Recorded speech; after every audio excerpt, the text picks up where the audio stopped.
Welcome back to our EOC review. Today we're going to be talking about systems of equations and inequalities and just some important things for you guys to remember as we head into testing season, right? So it says to solve by graphing, graph both equations on the same grid. The solution to the system is the point of intersection on that graph. Okay, so it's the point of intersection. So if we're looking at this first example over here, this has one point of intersection. So this has one solution. Okay, and so the lines are going to have different slopes and they're going to intersect at exactly one point. So they're going to have different slopes and they intersect at one point. This one, those are parallel lines, so they're never going to touch. That means that they have no solution. There's no point of intersection. So they actually have the same slope, but different y-intercepts because they're parallel lines. They do not intersect. And intersect. Can I spell? Yeah, I can't spell. Hold on. Let me fix it.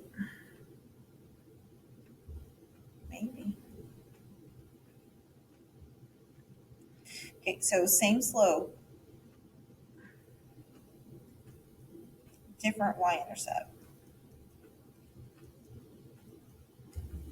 Then it says lines have the same slope and the same y-intercept. So this is the same line right on top of each other. So this is the same slope. My computer is not working.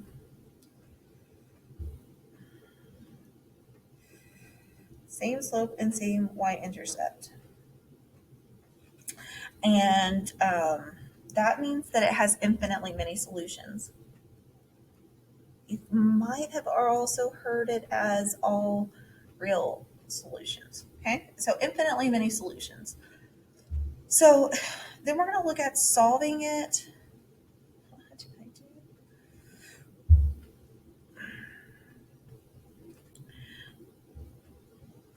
We're going to look at solving it by substitution. Okay, so to solve by substitution, we're going to solve one equation for a variable. It doesn't matter which variable, you can choose x or y.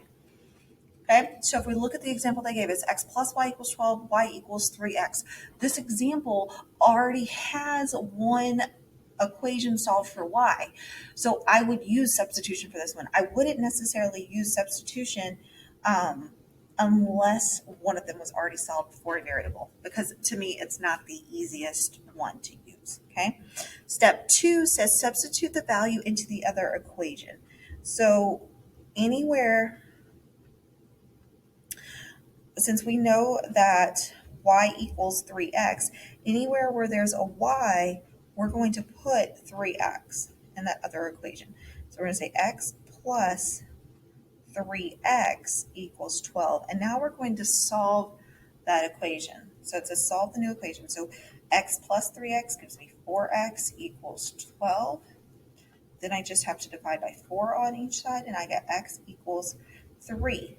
So now it says substitute the value found into either equation.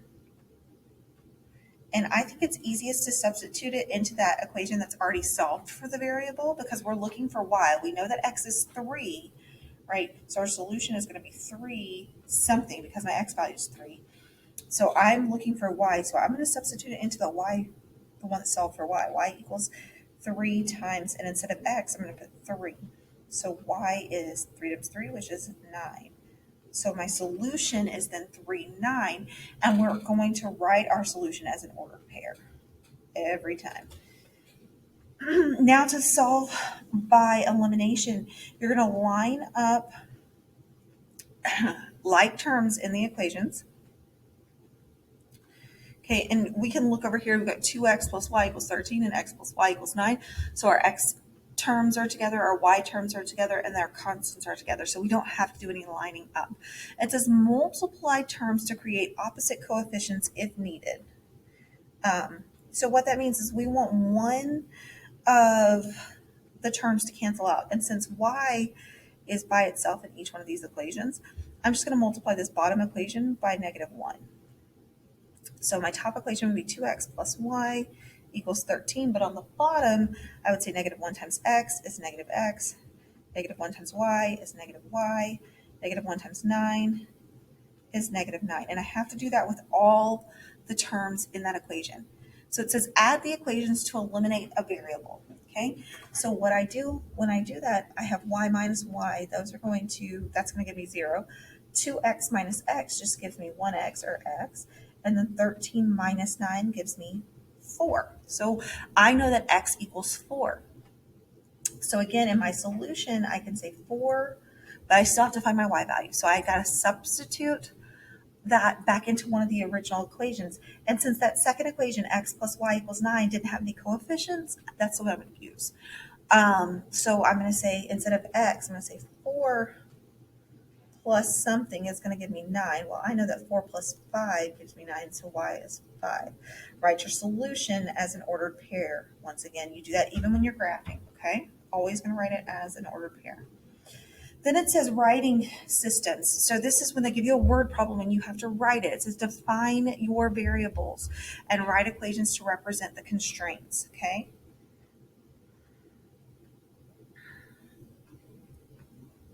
So constraints are things that limit the equation, right? So it says 3 popcorns and 2 sodas from the store cost $13.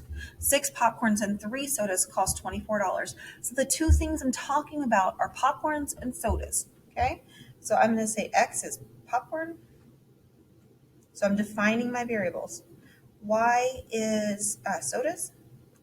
And so now I can just write my equations. Super easy now. I know that this is 3 and popcorn is x, and means plus.